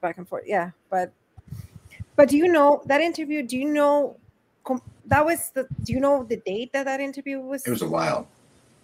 It was right out, but it wasn't as soon as she was, because I think that was towards the end, right before she. You know what? I'd have to go back and look too. 2 weeks in, 2.5 weeks. Yeah, but okay, yeah, that's what I thought. Because at first they're not going to think it. Because at first, the family is thinking, okay, it was an accident. They're going to find her, right? And then after 3 and 4 days of them not finding her, and Peter himself is saying, look, if she's in that water, I would have found her. And she's not. So he only actually fueled into the fact for the family that she is not in the water. So he did fuel into that because he's thinking, hey, you know what? He was kind of, to me, Peter Felding, as much as I think he was an scapegoat, he's pretty cocky himself. You know, he's pretty arrogant himself there, you can tell, you know. But I just feel badly that they did use him as an scapegoat. But regardless, he didn't find her. And after that time, that's when the family and Emma White speaking up saying, like, we don't, you know, like they need to sit there and to give us something. They've literally given us nothing. They need to look at these other avenues more instead of just the fact that she's in the water. And that's when the family more started saying that they didn't believe she was in the water because they came up with nothing, a nothing burger. I mean, if I can say something really quickly, I think that, you know, for me, one possibility that I think common sense rules out, and I've heard some people speculate about it, is that, you know, that's not Nicola on the CCTV footage getting into the vehicle. That's not her dropping the girls off. That's not her with the phone in the field. And to me, I can, the easiest way to say, that doesn't make sense is you're not going to have an 8 and 9 year old little girls that are going to go along with a lie that, that was someone else, because even under the slightest bit of pressure, they're going, if they're told to lie, they're going to snap the crack, So, I mean, those girls, they're going to easily tell someone if that wasn't their mom that dropped them off at school. And they would have known if Paul had left the house because of the CCTV footage. Is there still people in chat that believe that was Emma that morning? Like I've seen in chat. So I mean, I've seen people say that about Emma. I personally don't believe that myself whatsoever. And they were even questioning that Emma put a wig on, and because the hair was darker, and I'm like, it's called roots. It's called, your roots. Adam, it's just stupid. I mean, that's when I'm sorry. That's when you cross a line and you have no common sense, and I can't stand stupidity. Sorry, I cannot stand stupidity. Yeah. I mean, we are a tell it like it is type of channel. That's for sure. I'm sorry. I should quiet my mouth more, but I can't. No. There are things that make sense, and there are things that you can say, okay, there's a possibility, but that is one, like Adam said, the kids are not going to go along. Come on. And then they're saying, then somebody's fighting me and reputing me. It's like, oh yeah, but the hair is so much darker. And I'm like, probably because she highlights and then her roots are darker. That is the common sense. I think one of the biggest problems for me is that when you look at alternatives compared to accident, intentionally walking into the water and third party, it's so hard to formulate a believable situation that could have happened that's not an accident. Sorry, not an accident or not an intentional act by her. You have to go down the route of this was someone who was pretending to be her on the drive, or something happened to her the night before, and then she was put back in the river. You have to go for a real stretch to make up anything that's even different to the options that we have on the table. It's really difficult to think outside the box on this one. That guy, the guy that was doing the interview, honestly, he missed so many opportunities to ask Ron some questions there. I mean, if I were him, I'd want to go kick myself back in the butt, because there were so many missed opportunities of questions that he could have asked Ron that morning, or that moment that he was like, oh, fancy meeting you here, sir. You know, I mean, you can see that the whole thing was played in. It's kind of like, okay, well, we're going to start interviewing, then you're going to come along, and then you see they pan over to him, then they're pan back, and it's like, oh, hey, sir, oh, aren't you the one that we were speaking to yesterday, and whatever. But anyways, there was so many questions that he could have asked in hindsight. Honestly, some more questions to make it a little bit clearer about what happened, considering that Sky News was like, you know, on that on the whole Nicola Bulley case, like flies to, you know, poop. And you know, I just think that that was such a missed opportunity on that one, for sure. I don't know. Regardless, you guys, it's just a very intriguing case. And regardless if we know that there's an autopsy report coming out, it doesn't mean we can't still talk about it and speculate, because it is like a puzzle piece you're trying to put together to understand it. And they've given you zero on the accident side. But can I just say one thing? I agree with was it serial killer? I think his name was, like, it's literally spelled serial. But anyways, and I agree with that too. It's hard to believe that somebody would get up in the morning, you know, make a play date with their kids, you know, bring their dog with them, do all those things, and then go, well, I think I'm just gonna, you know, I'm having a, you know, issue going on, and I'm just gonna go take my. It is hard to believe that, but that's the whole point of this, is that you're trying to think of all the scenarios that would make sense, and things like that to a normal person in a regular state of mind would not make sense. But if you look at cases worldwide, so many times, like there was this mother, this not too long, this story, that she sent the husband out to get food. Meanwhile, while he was gone, she was unaliving all of her kids, you know? And it's just something like that, you know, you're going about your day normally and stuff like this does happen. You know, but most of us can't associate that you would take your dog, that you would, you know, make a play date. So that's why it doesn't seem plausible. And that's why it usually goes back to the third person one. But there's nothing to show for the accident one. And it seems kind of strange that somebody would make play dates and do all this stuff, leave their dog off the leash and all that, and then take their own life. It doesn't seem like normal and something that anyone rationally thinking would do. So then it leads back to the third party one more so. And I think that's why people are more towards that route than anything. I think that goes back to what I said earlier, the fact that we just don't know what her state of mind was, you know, and it's almost, I wouldn't say damaging, but it's almost as valid to say that she did end her life or she didn't. You know, they're both valid possibilities. But the bottom line is we do not know what was going on in her head that day. We don't know. We've got no idea. She may have been as cool as a cucumber, no problem in the world. We've got no idea. And I think even her family, but look, it's true what you say though, Alexa. I also got a funny vibe from her partner, like sort of suppressing some kind of anger in some way during those interviews, and also the fact he didn't actually appear particularly surprised either or shocked. You know, there wasn't much. Come home now, we really want you to come back. It was almost he was resigned to the fact that she was gone. Yeah. Well, I mean, obviously, he probably knew more what was going on. And like I said, I believe that January 10th is going to play more. It's going to be like the key to this whole thing. And obviously, as a partner, I mean, you know what happens. You know what stage she was probably. We don't know if they argued the night before. We don't know what happened. We don't know if she was having more of a problem. I mean, we know people that spoke to her. We even know the person that she texted to me. And a lot of people refute me and say, hey, but, you know, she made somebody who's going to kill themselves is not going to make plans. Well, maybe not. There's a lot of people that do that because they don't want to raise, you know, most people. And I spoke with somebody who's a psychiatrist. Most people that they're always saying, I'm going to kill myself. I'm going to kill myself. They do it for attention. Is the ones that never say anything are the ones that kill themselves. And those are the ones that you have to be very careful.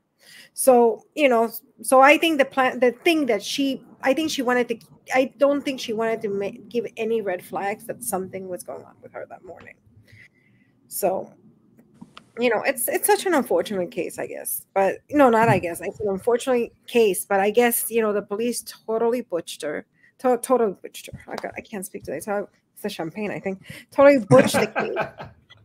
And, you know, the fact that, you know, I keep going back to the arrogancy. I think, you know, the fact that they couldn't say, you know, we made a mistake. let's move on. Let's learn. And I have seen police, and it's hard to admit your mistakes. Who's going to go, the whole world is watching. They know that.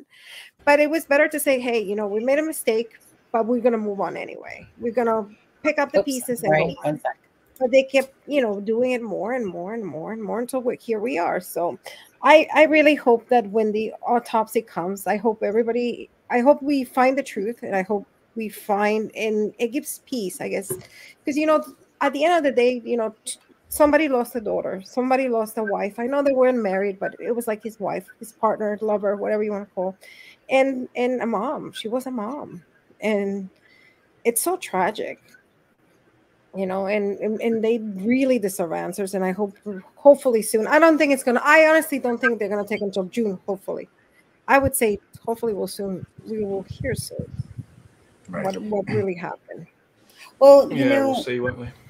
For the 10th of January, for instance, and I don't know that anyone knows the real answer besides more speculation, but I mean, obviously, if the family wanted it released about the menopause and the alcohol, they did that for a reason, and that probably is associated back to the 10th.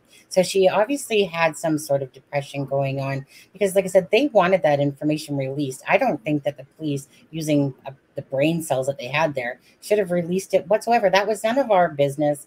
I mean, it gave us more things to speculate about, to be honest, about the whole thing, but it was just, to me, so wrong that they literally brought that out. So this is why I find them to be so arrogant a bit. It was because they literally sat there in a press conference saying that they weren't going to say about the vulnerabilities, and then boom. But, using their own experience and their professionalism, they should have known better than to put that out there. But obviously the family wanted the public to know that for a reason. And the reason was to tell you is because she obviously was going through issues with depression, drinking, whatever was going on. They wanted us to know that. That means to tell you when someone has those issues going on, that they're afraid that perhaps that she did something. Other than that, she ran away too, because it almost sounded too that they might be afraid that she ran away. Well, you remember the reason they said that they released it was that because they people were threatening to sell the information, and so the information was going to come out, and they wanted it to be from them and not from the tabloids. But I mean, they could have done it as easily as she was suffering from a mental health crisis, something like that, or and just left it blanket, kind of vague. Because then people still would have probably found out what happened, but it wouldn't have been like, oh, and she, was an alcoholic and had perimenopause, and she stopped taking the medicine and it killed her, basically. There's anyways. Right, guys, we might as well wrap this one up. We've done 2 hours, so what I will say before I go, though, is that if you check down, for viewers of this stream, if you check down in the video description box below, there'll be links to Sunny and Aspin's channel, It's a Crime and Shame, and also analysis of a crime with CD, who was on with us earlier. His channel is in the video description box. Please pop down and follow those channels, give them a subscribe. And we'll be on, or I should say I'll be on, talking like there's more than one of me. I'll be on your channel, Sunny, probably Monday or Thursday, depending on when we sort it out, obviously. Yeah. For all the people that watch our channel, It's a Crime and Shame, for the regulars that are in here, and that we'll be doing a live in a few hours here. In about 3 hours and 15 minutes, we'll be doing our typical Friday night live as well.